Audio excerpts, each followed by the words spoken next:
السلام علیکم۔ ویڈیو کی طرف جانے سے پہلے میری آپ سے گزارش ہے کہ آپ اس چینل کو ضرور سبسکرائب کریں تاکہ ہر نئی آنے والی ویڈیو آپ تک پہنچ سکے۔ بلراج ساہنی بالی ووڈ کے نامور اداکار تھے۔ ایک وقت تھا جب سینما کا دوسرا نام بلراج ساہنی تھا اور بلراج ساہنی کو سینما کہا جاتا تھا۔ یہ 1913 میں راولپنڈی میں پیدا ہوئے، گورڈن کالج میں پڑھتے رہے، پھر گورنمنٹ کالج لاہور چلے گئے، وہاں سے انگریزی لٹریچر میں ایم اے کیا۔ راولپنڈی واپس آئے، شادی کی اور بیگم کو لے کر بنگال چلے گئے اور رابندر ناتھ ٹیگور کی یونیورسٹی شانتی نکیتن میں انگریزی پڑھانے لگے۔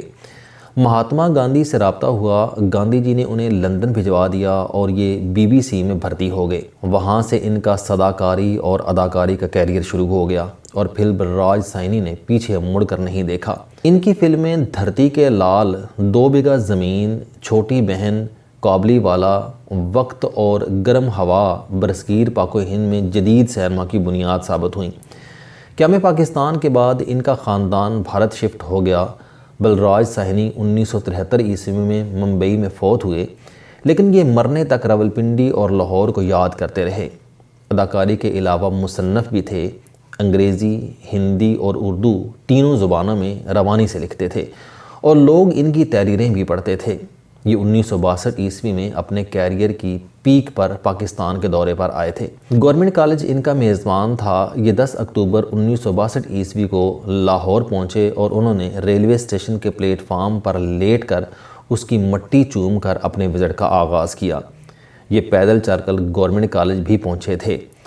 اس وقت یہ پاکستان میں بھی بہت مقبول تھے، چنانچہ ہر جگہ لوگوں نے ان کا کھلے دل سے استقبال کیا اور ان پر اپنی محبتیں نچھاور کیں۔ ڈاکٹر نذیر احمد اس وقت گورنمنٹ کالج کے پرنسپل تھے۔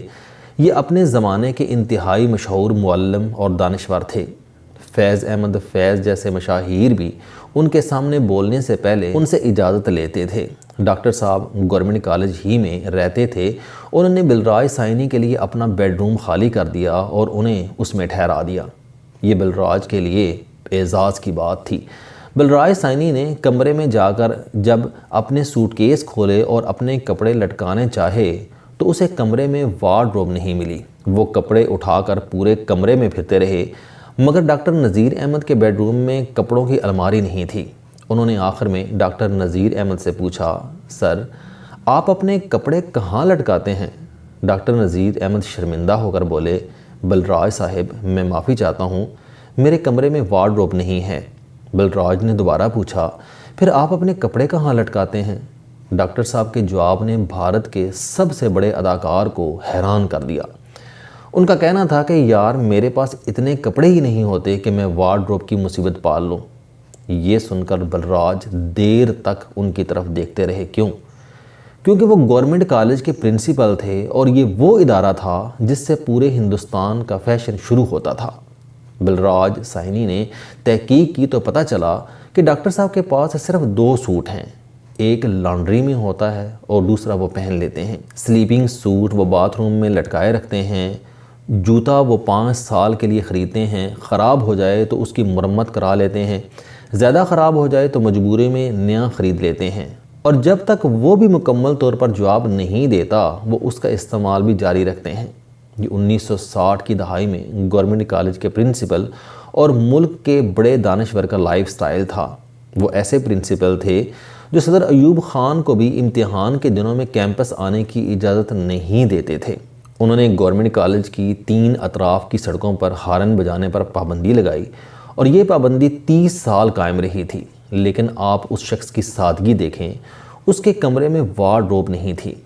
اب سوال یہ ہے کہ کیا ڈاکٹر صاحب سادگی کے سلسلے کے واحد مجدد تھے؟ جی نہیں۔ دنیا کا ہر بڑا انسان اور بڑا معاشرہ ڈاکٹر صاحب کی طرح سادہ ہوتا ہے۔ کیونکہ سادگی ذہانت کا آخری درجہ ہوتا ہے۔ انسانی ذہانت کے 5 درجے ہوتے ہیں۔ پہلے درجے کے انسانوں کو سمارٹ کہا جاتا ہے، دوسرے درجے میں ذہین لوگ آتے ہیں، یہ انٹیلیجنٹ ہوتے ہیں، تیسرے درجے میں بریلینٹ آتے ہیں، چوتھا لیول جینیس یعنی آئنسٹائن قسم کے لوگوں پر مشتمل ہوتا ہے، جبکہ انسانی ذہانت کا آخری درجہ سادگی ہوتا ہے۔ سادگی ذہانت کی پیک ہوتی ہے۔ شاید یہی وجہ ہے کہ دنیا کے تمام نبی، اولیاء کرام، سائنسدان اور بین الاقوامی لیڈر سادہ تھے۔ یہ چھوٹے کمروں میں انتہائی ضرورت کی چیزوں کے ساتھ زندگی گزارتے رہے۔ بڑے معاشرے بھی سادہ ہوتے ہیں۔ میں اس سلسلے میں جاپان، چین اور جرمنی کی مثال دوں گا۔ یہ تینوں دنیا کی بڑی معیشتیں ہیں، لیکن ان کے لوگ انتہائی سادہ اور عاجز ہیں۔ آپ ان سے راستہ بھی پوچھیں گے تو یہ ہاتھ جوڑ کر آپ کے سامنے کھڑے ہو جائیں گے۔ چھوٹے گھروں میں رہتے ہیں اور کم سے کم وسائل میں زندگی گزارتے ہیں۔ ہمارے شہروں میں آج بھی لنڈے کے کپڑے بکتے ہیں۔ یہ کپڑے امیر ملکوں کے عوام کے گفٹ ہوتے ہیں۔ یورپین لوگ ہر سال اپنے فالتو کپڑے NGOs کے حوالے کرتے ہیں اور NGOs انہیں تیسری دنیا کے ملکوں میں بھجوا دیتی ہے۔ جاپان میں سیکنڈ اسٹریٹ کے نام سے سٹورز کی ایک چین ہے۔ اس میں سیکنڈ ہینڈ اشیاء بکتی ہیں۔ آپ کو وہاں جرابوں سے لے کر رولکس کی گھڑیاں تک مل جاتی ہیں۔ جاپانی لوگ تھوڑا عرصہ استعمال کے بعد اشیاء کو آدھی قیمت میں بیچ دیتے ہیں اور سٹورز انہیں دوبارہ فروخت کر دیتے ہیں، اور انہیں استعمال کرتے ہوئے کسی کو برا نہیں لگتا۔ آپ کو یہ سادگی دنیا کے بڑے لوگوں میں بھی ملتی ہے۔ مرارجی دیسائی بھارت کے وزیر اعظم تھے۔ ان کے بارے میں مشہور تھا کہ ان کے پاس 2 پاجامے اور 3 کرتے تھے۔ یہ برسوں یہ کپڑے پہنتے رہے۔ جب وہ پھٹ گئے تو ان کی بیگم نے کرتے کاٹ کر رومال بنا دیے، اور دیسائی صاحب باقی زندگی وہ رومال استعمال کرتے رہے۔ ایپل کمپنی کے بانی اور مالک اسٹیو جابز نے پوری زندگی جینز کی سستی پینٹ اور $10 کی سیاہ شرٹ پہنی۔ اس کے کمرے میں فرنیچر بھی نہیں تھا۔ وہ فرش پر سوتا تھا اور انتہائی تھوڑی اور سستی خوراک کھاتا تھا۔ مرنے کے بعد اس کی وارڈروب سے 3 جوتے، 2 پینٹس اور 5 گھسی ہوئی سلیو لیس شرٹس ملی۔ بل گیٹس کے کپڑے بھی سادہ اور سستے ہوتے ہیں۔ آپ اسے 3 رنگوں کے سستے سوٹ میں دیکھیں گے، اور یہ سوٹس بھی برسوں استعمال ہوتے ہیں۔ وارن بفیٹ آج بھی پرانے گھر میں رہتا ہے، پرانے سوٹس پہنتا ہے اور $5.5 کا میکڈونلڈ کا برگر کھاتا ہے۔ دنیا کے اس وقت کے امیر ترین شخص ایلان مسک نے اپنے تمام گھر، جن کی مالیت تقریباً $134 ملین ہے، بیچ دیے ہیں، اور اب اس کا کوئی ملکیتی گھر نہیں ہے۔ یہ آفس کے چھوٹے سے کمرے میں رہتا ہے، اور اس کا لائف سٹائل عام مڈل کلاس امریکی سے بھی پست ہے۔ پاکستان کے اندر بھی ایسے بے شمار لوگ ہیں۔ عبدالستار ایدی صاحب نے پوری زندگی مردوں کے جوتے اور کپڑے پہنے۔ ان کی ٹوپی کی مالیت بھی $2 ہوتی تھی، لیکن اس شخص نے دنیا کی سب سے بڑی ایمبولنس سروس بنائی۔ زندہ لوگوں میں سید بابر علی کمال انسان ہیں۔ یہ 97 سال کی عمر میں بھی لمز میں ایسے ڈپارٹمنٹس بنا رہے ہیں جو 10 سال بعد مکمل ہوں گے، لیکن آپ ان کے کپڑے اور جوتے دیکھ لیں، آپ حیران رہ جائیں گے۔ یہ گاڑی بھی سستی استعمال کرتے ہیں۔ سیٹھ عابد بھی سادگی کی مثال تھے۔ میں نے انہیں ہمیشہ ایک ہی قسم کی شلوار قمیص میں دیکھا۔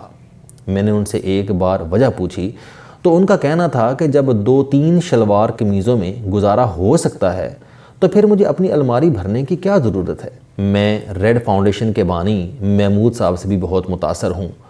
اس شخص نے ملک میں 400 اسکول اور کالج بنائے۔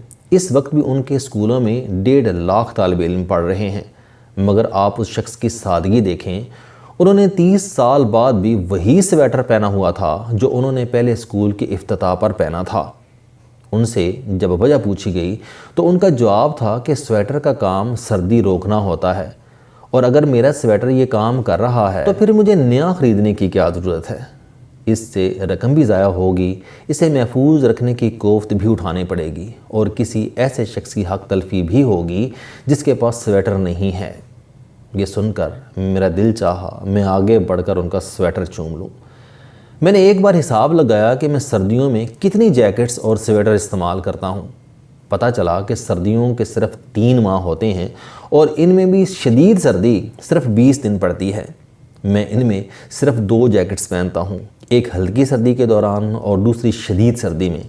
اس کے بعد اگلا سوال تھا کہ پھر میرے پاس اتنے سویٹر اور جیکٹس کیوں ہیں؟ میرے پاس اس کا کوئی جواب نہیں تھا۔ یقیناً میں بھی ان لوگوں میں شامل ہوتا ہوں جن کی ذہنی افلاس ختم نہیں ہو سکی، اور یہ وارڈروبز کو ناک تک بھر کر خود کو رئیس سمجھتے ہیں، اور وارڈروب بھرو کے اس کھیل میں یہ بھی بھول جاتے ہیں کہ وارڈروبز والے لوگ بڑے نہیں ہوتے، بڑے وہ ہوتے ہیں جن کے کمروں میں ڈاکٹر نذیر احمد صاحب کی طرح وارڈروبز نہیں ہوتی، کہ جانتے ہیں کہ ضرورتیں محدود ہوتی ہیں، لیکن ہوس کی کوئی حد نہیں ہوتی۔